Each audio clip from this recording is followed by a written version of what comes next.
आऊज़ुबिल्लाहिमिनश्शैतानिर्रजीम बिस्मिल्लाहिर्रहमानिर्रहीम। अस्सलाम वालेकुम दोस्तों, मैं हूं मोहसिन रफ़ा और आप लोग देख रहे हैं 24/7 टीचर्स ऑनलाइन। दोस्तों, हमारी बिजनेस की क्लास चल रही है और आज उस सीरीज़ का हमारा चौथा लेक्चर है। दोस्तों, हम आहिस्ता आहिस्ता बिजनेस की फील्ड के अंदर आगे बढ़ते चले जा रहे हैं और बिजनेस से रिलेटेड जितने भी कॉन्सेप्ट्स हैं उनको वन बाय वन पढ़ते चले जा रहे हैं। दोस्तों, आज की क्लास के अंदर हम लोग ये देखेंगे कि बिजनेसेस ऑर्गेनाइजेशंस क्या होती हैं और इनकी कितनी अक़साम हैं। उसके साथ ही जो हम इनकी अक़साम के बारे में पढ़ेंगे उनको विद इन डिटेल मैं आप लोगों के साथ शेयर करूंगा और ना सिर्फ उनको विद इन डिटेल देखेंगे बल्कि उनके हम प्रोज एंड कॉन्स, उनके एडवांटेजेस और डिसएडवांटेजेस को भी देखेंगे। दोस्तों, आज की क्लास शुरू करने से पहले हम लोग ये देख लेते हैं कि हमने अपनी पिछली क्लास के अंदर क्या चीजें कवर अप की थी। दोस्तों, पिछली क्लास के अंदर हम लोगों ने बात की थी बिजनेस एनवायरनमेंट की, जिसके अंदर हम लोगों ने इंटरनल और एक्सटर्नल दो एनवायरनमेंट पढ़े थे। उसके साथ ही हम लोगों ने इकोनॉमिक सिस्टम की बात की थी और ये देखा था कि प्लान्ड इकोनॉमी सिस्टम क्या है और फ्री मार्केट इकोनॉमी सिस्टम क्या है और इन दोनों में फर्क क्या होता है। उसके साथ ही हम लोगों ने ये भी डिस्कस किया था कि पाकिस्तान के अंदर कौन सा इकोनॉमिक सिस्टम एग्जिस्ट करता है। ये तो थी हमारी दोस्तों पिछली क्लास। दोस्तों, आज की क्लास में हम लोग बात करने वाले हैं बिजनेस ऑर्गेनाइजेशंस की, जैसे मैंने आपको पहले भी बताया, और साथ ही हम ये देखेंगे कि इसकी हमारे पास कितनी अक़साम होती हैं और फिर विद इन डिटेल उन अक़साम को हम बारी बारी डिस्कस करेंगे और उनके फवायद और नुकसानात को भी देखेंगे। दोस्तों, बिजनेस के बारे में हम लोग पहले पढ़ चुके हैं। बिजनेस ऑर्गेनाइजेशंस क्या होती हैं? Business organization is an act of grouping activities into effective cooperation to obtain the objective of the business। कि ऐसी फॉर्म जिसके अंदर बिजनेस की सारी एक्टिविटीज को इंक्लूड किया जाए और फिर सारी एक्टिविटीज के थ्रू आपके बिजनेस के ऑब्जेक्टिव अचीव हो रहे हों, तो उन फर्म को हम बिजनेस ऑर्गेनाइजेशन कहते हैं। दोस्तों, हमारे पास बिजनेस ऑर्गेनाइजेशंस की मुख्तलिफ अक़साम हैं। इसमें हमारे पास जो सबसे पहली है वो हमारे पास सोल प्रोप्राइटरशिप होती है। इसके बाद दूसरे नंबर के ऊपर हमारे पास पार्टनरशिप होती है। इसके बाद हमारे पास जॉइंट स्टॉक कंपनी या जिसको हम कॉरपोरेशन भी कहते हैं होती है। इसके साथ ही हमारे पास कुछ कोऑपरेटिव सोसाइटीज भी होती हैं और उसके साथ हमारे पास कुछ उन सारी का जो हमने सोल प्रोप्राइटरशिप पढ़ा, पार्टनरशिप पढ़ा, जॉइंट स्टॉक कंपनीज पढ़ा, उसके साथ कोऑपरेटिव सोसाइटी देखा, इन सब को मिलाने से या कोई सी दो बिजनेस ऑर्गेनाइजेशन को मिलाने से या तीन बिजनेस ऑर्गेनाइजेशन को मिलाने से जो चीज बनती है उसको हम कॉम्बिनेशन कहते हैं। तो हमारे पास कॉम्बिनेशंस भी मौजूद होते हैं। दोस्तों, अब हम बारी बारी इन सारी ऑर्गेनाइजेशन को देख लेते हैं और इनका जो स्कोप है, इनके जो एडवांटेजेस और डिसएडवांटेजेस हैं इनको शुरू करने के, वो भी हम देख लेते हैं। सबसे पहली जो हमारे पास मौजूद है इसको हम सोल प्रोप्राइटरशिप कहते हैं। इसमें देखें, नाम से ही जाहिर हो रहा है, सोल का मतलब एक होता है, अकेला होता है। प्रोप्राइटरशिप हम मालिक को कहते हैं। आपने देखा होगा कि बहुत सारे बिजनेस जो आपको विजिटिंग कार्ड लिखे दिए जाते हैं उसके ऊपर प्रोप्राइटर लिखा होता है। सोल प्रोप्राइटरशिप मतलब एक मालिक। इसके डेफिनेशन भी आप लोगों को स्क्रीन के ऊपर नजर आ रही है। A business own and control by one person is known as the sole proprietorship.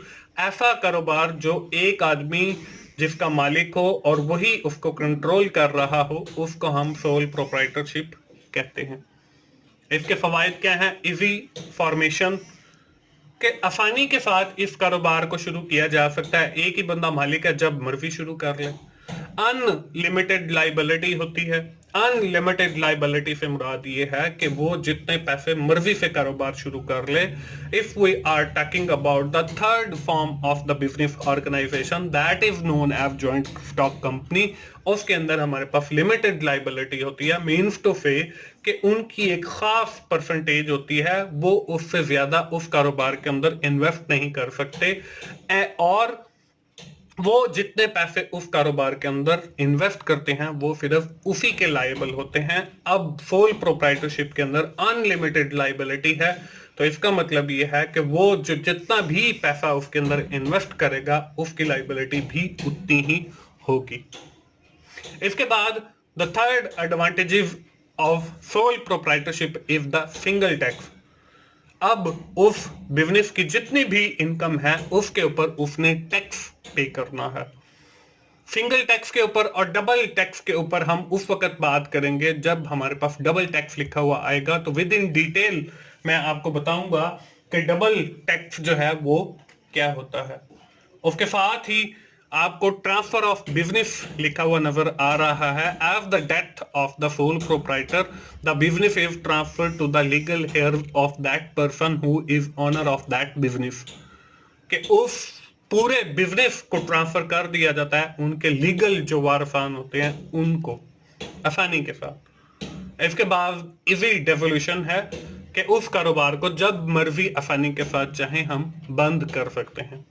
दोस्तों इसके बाद स्क्रीन के ऊपर आपको इसके डिसएडवांटेजेस भी लिखे हुए नजर आ रहे हैं। डिफिकल्ट टू रेज कैपिटल, एक ही बंदा होता है तो उसके लिए मुश्किल होता है कि वो कैपिटल रेज कर सके डिफरेंट ऑप्शंस के through. Limited life of business, उस कारोबार की लाइफ लिमिटेड शॉर्ट टाइम की होती है। ये है दोस्तों हमारी first form of business organization. The second form of the business organization is the partnership. Partnership से नाम ही जाहिर है कि इसके अंदर दो या दो से जायद लोग होंगे। A business which is carried out by the relation of two और more person is known as partnership. जिसमें दो या दो से जायद लोग मिलकर कारोबार करें उसको हम पार्टनरशिप कहते हैं। इसके क्या फवायद हैं? इजी फॉर्मेशन है, आसानी से शुरू किया जा सकता है, 3 हैं 4 हैं 5 हैं पार्टनर सब मिलके बैठ लें और कारोबार शुरू कर लें। अनलिमिटेड लाइबिलिटी है, same like as sole proprietorship. Single tax है, ये भी सोल प्रोप्राइटरशिप की तरह है। ट्रांसफर ऑफ बिजनेस, इसमें भी वही तरीकेकार है। अगर इन केस ऑफ डेथ या कोई भी इंसिडेंट हो जाता है तो उसके बाद बिजनेस जो है वो आपके लीगल वारसान को ट्रांसफर किया जाएगा। Partner dissolve the business with the consent of all partners who have started the business can dissolve the business। उनकी रजामंदी के साथ किसी भी वक्त उस कारोबार को खत्म किया जा सकता है। इसका जो डिसएडवांटेज है, only few partner run business, कुछ लोग होते हैं जो बिजनेस को चला रहे होते हैं। आखिरी जो इसका डिसएडवांटेज है वो है डिफिकल्ट ट्रांसफर ऑफ ऑनरशिप, कि इसके अंदर जो ऑनरशिप है, जो मलकियत है, वो ट्रांसफर करना जो है वो मुश्किल होता है।